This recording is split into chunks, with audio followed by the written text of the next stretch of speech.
Hello everyone, good morning তোমাদের সবাইকে। তোমরা সবাই কেমন আছো? আশা করি তোমরা সবাই খুব ভালো আছো। তো আমরাও ভালো আছি। আজকে হচ্ছে শুক্রবার, আজকে আমার বিশাল কাজকর্ম।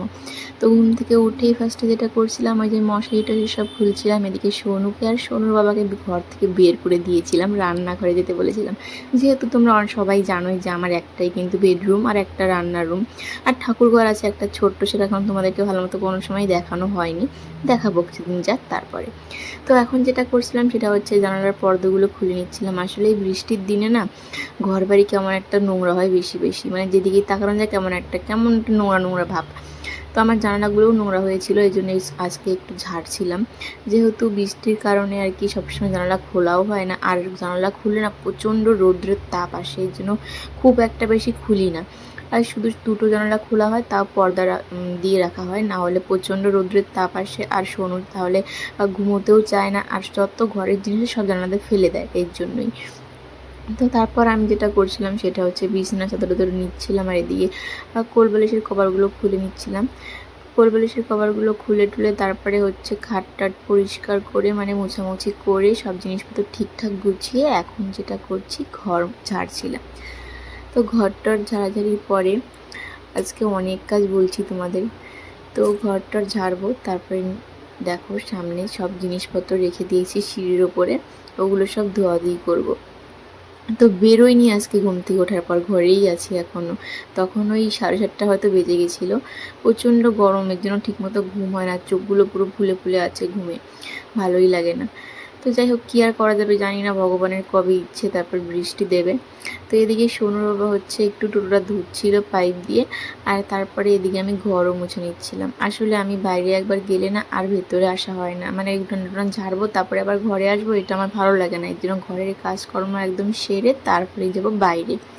তো দেখতেই পারছো এখন আমি ঘর মুছে নিচ্ছি, যেহেতু একটাই বেডরুম বারবারই বলছি, তো এর জন্য ঘরটা সেভাবে খুব ভালো মতো গোছাতে যায় না, মানে এত জিনিসপত্র কোথায় রাখবো। ঘরটা তো ঠিকঠাক মতো আছে, কিন্তু ঠাকুর ঘরটা তোমরা দেখলে বলবে একদম যেন স্টোর রুম হয়ে গেছে।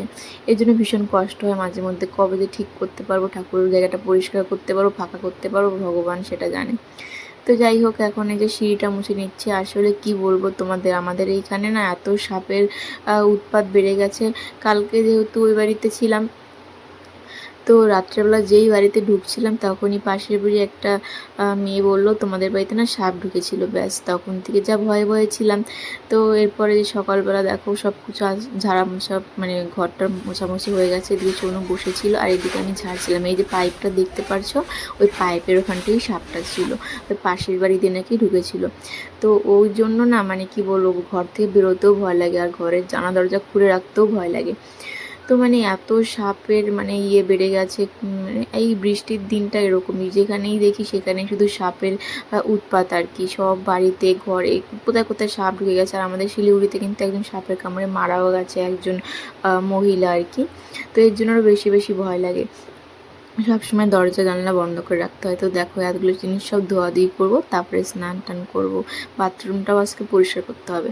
তো এদিকে দেখো স্নান করে যেই ঘরে ঢুকি, মানে ঢুকতেও পারিনি, সিঁড়িতে আমার পা কতটা কেটে গেছে। ফার্স্টে ভেবেছিলাম অল্প হয়তো লেগেছে, তারপরে যেই ঘরে ঢুকছি দেখি অনেক রক্ত বেরোচ্ছে। সত্যি কথা বলতে আমি না রক্ত দেখে ভীষণ ভয় পাই, মানে মাথাটা আমার ঘোরে। আর আজকে সকাল থেকে তো অনেক খাটাখাটনি হলো, এই জন্য না মাথাটা পুরো ঘুরছিল। আর ওদিকে সোনুর বাবা একটু পায়ে ব্যান্ডেজটা বেঁধে দিচ্ছিলো, এদিকে নোখটা আমার ফাঁকাই হচ্ছিলো না, এই জন্য খুব রেগে যাচ্ছিলো। তো আমি কি করতে পারি বলো তোমরা, নোখটাই তো ওরকম। তো যাই হোক, ব্যান্ডেজ করে দেয়। এরপরে হচ্ছে আমি ওই যা বাকি ছিল সেই জামাকাপড়গুলো মেলে দিচ্ছিলাম। মানে এত খাটনি হয় আজকে, বাথরুমটা একদম ভালো মতো পরিষ্কার করে পিছলে পিছলে টাইপের হয়ে গেছিলো। আর এদিকে হচ্ছে এই ঝাড়ুটাও ধুয়ে দিয়েছিলাম, দেখলাম শুকিয়ে গেছে। আর মনটা ভীষণ খারাপ, সকাল সকাল পা কেটে গেলো, এতটা রক্ত বেরোলো, এর জন্য ভীষণ মন খারাপ হয়ে আছে। আর এদিকে দেখো সোনু বসে বসে খেলছে, ওর খাওয়া হয়ে গেছে। আসলে সোনুর বাবা আলু সিদ্ধ আর হচ্ছে মিষ্টি কুমড়ো ভেজেছে সকালে খাওয়া দাওয়া করার জন্য। তারপরে আমিও খাওয়া দাওয়া করি, সোনুর বাবাও খাওয়া দাওয়া করে ও চলে যায় কাজে। আর এদিকে হচ্ছে একটু রেস্ট নেই আমি, তারপরে বাদবাকি রান্নাটা করে দেখি হচ্ছে সব জামাকাপড় মানে যেগুলো বিছানার কভার চাদর টাদর মেলে দিয়েছিলাম সব শুকিয়ে গেছে। তো এগুলো আমি ঘরে এনে ভাঁজ করে রাখছি। আর ওদিকে সোনু হচ্ছে ভাত খাচ্ছিল, মানে ওরও স্নান হয়ে গেছে। আজকে সোনুর বাবাই সকালেই স্নান করিয়ে চলে গেছে, যেহেতু আমার পাটা কেটে গেছে, বারবার ভিজে যাবে, ব্যান্ডেজ পাল্টাতে হবে এর জন্য। তো এখন আমি এই যে সব ভাজ টাজ করে ঠিকঠাক মতো জায়গা মতো রেখে দিচ্ছি। সোনু এলে তো আবার সব কিছু ধোয়াধুয়ি করবার, এগুলো সব এখন গরম গরম আছে আর এগুলো নিয়ে গায়ে দেবে, ওর তো কাজই এটা। তো এখন আমি যেটা করছিলাম সেটা হচ্ছে পর্দাটা লাগিয়ে দেবো, কারণ এই যে জানালাটা দেখতে পাচ্ছ কতটা আলো এসে আছে ঘরে, আর এই আলোতে তো শোনো তো ঘুমাবেই না। আর সত্যি কথা বলতে এই রৌদ্রের তাপে না ভীষণ গরমও লাগে। বিকেলের দিকটাতে বেশ জানলা খুলতে ভালো লাগে, হাওয়া আসার, তখন তো বাড়িতে থাকিই না, চলে যাই ওই বাড়িতে, রাত্রে এসে তো ঘরে ঘুমানোই জানে, এত গরম কদিন থেকে ঠিক মতো ঘুমাতেই পারছি না। তো দেখো জানালার পর্দাটা লাগানো হয়ে গেছে, ঘরটা কত সঙ্গে একটু অন্ধকার অন্ধকার ঠিকই আছে, তো গরমে না এত আলো ভালো লাগে না। তো এটা হচ্ছে দরজার পর্দা, যেটা আমি লাগাতে পারবো না, সোনুর বাবা বাড়িতে এসে ওই লাগিয়ে দেবে, অনেক উঁচু। আর যে আরও বাদবাকি যেগুলো ছিল সেগুলো গুছিয়ে গুছিয়ে রাখছি। তো এবার দেখি মশারিটা যখন ভাঁজ করছিলাম তখন দেখি ওই উপরের দিকটা মানে হয় না সেলাইগুলো, সেগুলো একটু ভিজা ভিজা আছে। তো এদিকে দেখো সোনুরও খাওয়া দাওয়া হয়ে গেছে, ঘরে চলে এলো আর এখন এসে বসে আছে। ওই দেখো বিছানাতে ফোনটা রেখেছি ভুল করে, ব্যাস ওর হাত ওই ফোনের মধ্যে। আসলে শোনো না, ওই আমার নতুন ফোনটা লক করা থাকলেও সরিয়ে সরিয়ে একটা গেম আসে একা একা, সেটা নিয়ে মাঝে মধ্যে খেলে, মানে আমি যখন ঘুমিয়ে যাই রাত্রেবেলা। আর সেটা ভেবে ও এই ফোনেও চেষ্টা করলো, কিন্তু দেখছে হচ্ছে না, বেচারা মনটা এর জন্য খারাপ হয়ে যায়। তারপরে দেখবে ফোনটা কীভাবে রেখে দেয়, মানে অনেক চেষ্টা করছিল গেমটাতে, তো সে খেলবে একটু, কোথা থেকে শিখে ভগবান জানে। আমি কিন্তু কখনো গেম খেলি না, আমার ভালো লাগে না, ওর বাবাও খেলে না, কিন্তু কোথা থেকে এগুলো দেখে। আর দেখো মন খারাপ হয়ে গেছে, দেখলো যে গেমটা তো আসলো না আইফোনে। এরপর আমি ঘরে এসে দেখি সোনু চুপচাপ বসে আছে। আর এদিকে আমার চুলগুলো প্রচণ্ড ভেজা, তো মাথায় শ্যাম্পু করেছি আজকে, ওকে বললাম যাও হচ্ছে বালিশটা নিয়ে আসো, তোমাকে ঘুম পাড়াবো। আর দেখো কীরকম দুষ্টু হয়ে বসে আছে, আর তো তাকিয়ে তাকিয়ে দেখছে আমাকে। আমাকে বলে তুমি ঘুমাবো না, তুমি বসে বসে চুল শুকাবো। আমি বললাম না না শোবো, তুমি বালিশ নিয়ে আসো। আর ও এসে আবার দেখো ওই যে ফোনে হাত। তা আমি তখন যেই দেখলাম ফোনে হাত, আমি বললাম আবার ফোন ধরেছে, ফোনটা রাখো চলো ঘুমাবা। তখন চুপ করে তাকিয়ে।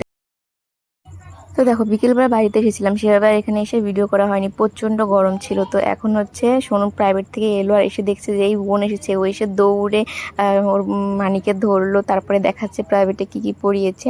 তো এরপরে আমি দেখলাম যে আমার তো ব্লগটা শেষ করা হয়নি, তো ব্লগটা শেষ করি আমি যে ভিডিও করছিলাম, বোন সামনে চলে এলো। আমি ওকে বলছি তুই তো ব্লগ করলে তোকে দেখাতেই দিস না, এখন আবার হঠাৎ করে এলি। তো মাকে বলছে আমি যখন কীভাবে থাকি তখন তুই ভিডিও করিস, আমাকে একটু পোজ দিতে দিস না, তো তুই তো হচ্ছে তোর বা পাশটা দেখাস না। বললাম হ্যাঁ আমি আগে ডান পাশ থেকে সবসময় ভিডিও ফটো তুলতাম, কিন্তু বা পাশটা আমার যেন কেমন একটা অন্য অন্য লাগে, কিন্তু এখন দুপাশ থেকে ভিডিও করি। তো দেখো এই যে আজকে বোন এলো, ওর হচ্ছে এখন পরীক্ষা, 2 দিন বন্ধ মনে হয়, 2 দিন না 3 দিন, তো যাই হোক। আর আজকে তো আমি সেরকম কোনো ভিডিওই করিনি, সেই বাড়িতে করতে। ঠিক আছে ওই যেটা নিলি ফোনে কত ব্যস্ত, সারাক্ষণ শুধু ফোনে ব্যস্ত থাকে। আর দেখো আমি কি ঘামছি, বাপরে এত ঘাম আমি কোনোদিন ঘামি না। আমাদের এখানে আজকে প্রচণ্ড গরম, রাত্রে যাই বাড়িতে ঘুমাতে পারবো না। আর এই যে বোন এসেছে, কালকে হচ্ছে শর্ট ভিডিও করবো, হ্যাঁ একটু হাসি মজা চেষ্টা করবো, একটু ফানি টানি ভিডিও করার। আর দেখো আবার সবুজ চুড়ি,